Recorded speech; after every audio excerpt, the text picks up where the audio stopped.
forms the base of the food chain, just like the soil. So it's almost like an underground forest in a way. Algae plants grow right up in the sea ice, and those feed the invertebrates in the system, which feed the fish, which feed the seals and the whales, which feed the polar bears. And of course, people are a huge part of this ecosystem. They also use the sea ice to access food and to travel. And even in Mexico, no matter where you live in the world, Arctic sea ice has an effect on our lives. It's so vast, it cools our entire planet. And so we really do want to protect Arctic sea ice, yeah. And so those are examples of the polar bear's prey. They're really going after seals, mostly ringed and bearded seals, though they look for other options if they can. And ultimately, the reason they're going for that is the blubber. So blubber is the most calorically dense food. Polar bears need a ton of calories and energy to live in the Arctic.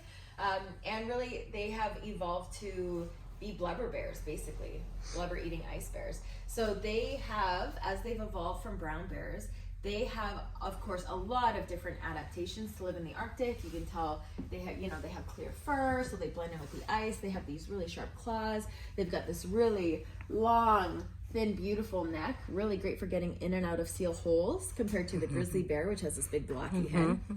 But some of the things that we can't see are fascinating, and that includes they have at least 8 different genetic changes in their digestive system compared to brown bears that make them fat eaters.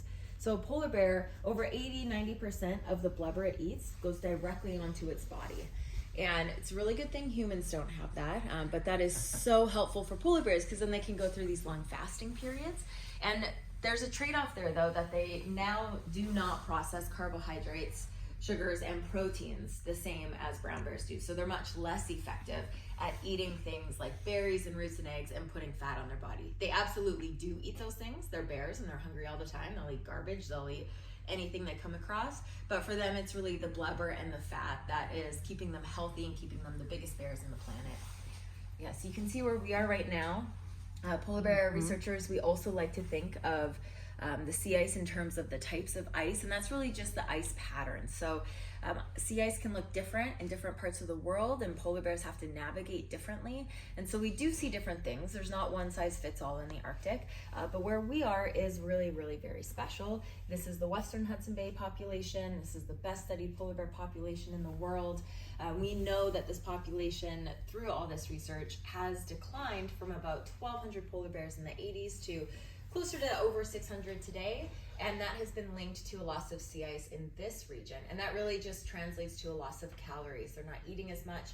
These bears are a little smaller. And when we also talk about declining polar bear populations, it's not so much that we're seeing all these starvation events and all these bears, hungering and not being able to find food, all these adults. It's really the declines are coming from moms having fewer cubs.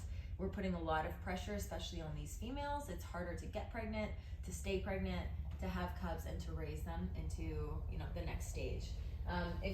You're welcome to check out this seal when we talk about them eating seals. So, and you're welcome to touch and whatever you want to do. This is a fact. Yeah, you can tell how much blubber they have compared to how much meat. And actually, when there's a lot of seals to eat, polar bears only might eat the blubber and leave all the meat behind. And if they're hungry, they'll eat everything if there's not food. But you can see that this is really what they're going for, is that good part right there. Oh, so, good. yeah. So these seals make a good meal. Yeah. And so these bears, we track when they come off the ice. Every year is a little different. We know that they're on land about a month longer than they used to be, and we're right now at about 140 days. So we're getting up there. A lot of bears are still looking okay out there. Some are a bit thin, but we know each day the ice doesn't freeze up enough that it just puts more pressure on them. They have to keep fasting, and they lose about 1 kilogram of body weight a day. At Polar Bears International, I mentioned that we do a lot of research. We have a lot left to learn about polar bears. We do know ultimately we need to protect our Arctic sea ice, but there's different questions we can ask. One thing that we're working on is trying to find different options for tracking polar bears. So researchers track adult females with GPS collars, about 5 to 10 a year in certain populations, not many. And these collars have given us some of the best data we have on polar bears. It's really only thanks to GPS that we have any idea where polar bears go, what kind of ice they need. We would have no idea. They live in just the harshest environment. It's very hard to get to. But we can only collar adult females because males have necks bigger than their heads and pull them right off. And then growing bears, of course, we don't want to collar. So we're working with a company to try to stick trackers on the fur, working with 3M for a burr on fur tracker, seeing if we can just put something in their fur like this, and then we could track males and cubs, and it would fall off naturally when they molt.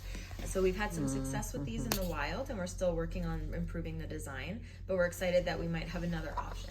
The data is not as robust, but it still gives us some sort of insight on all these other polar bears in the population besides just the females. Yeah, we also have some mom and cub research in Norway as well. So this, I can, excuse me, sorry, oh, dusty. I can play a little video if you're interested, and then you're also welcome to take any and all of this if you're interested, whatever you'd like.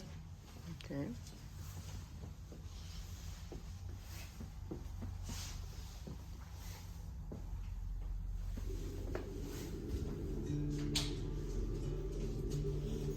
Future generations of people and polar bears depend on the decisions and plans that we make today.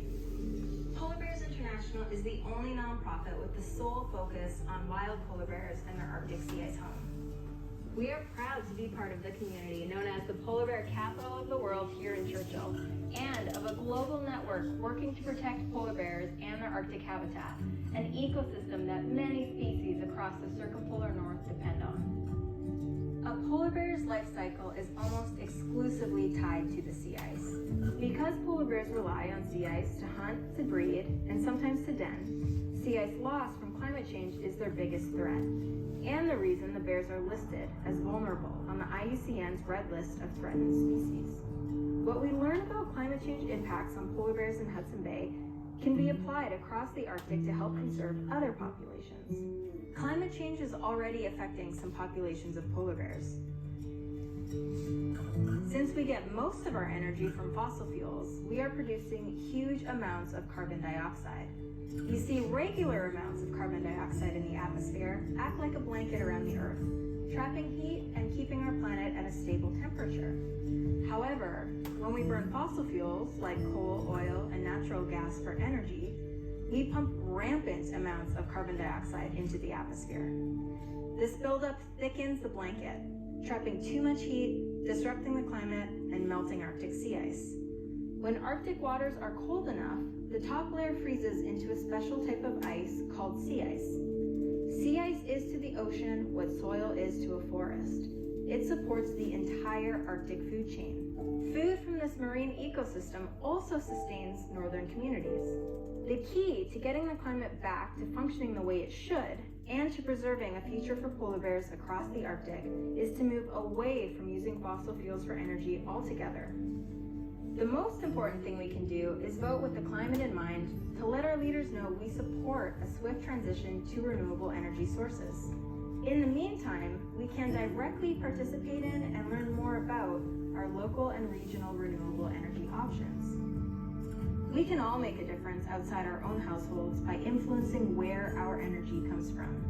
Your visit to Churchill is unique, and few people ever get to see, hear, and feel this amazing place.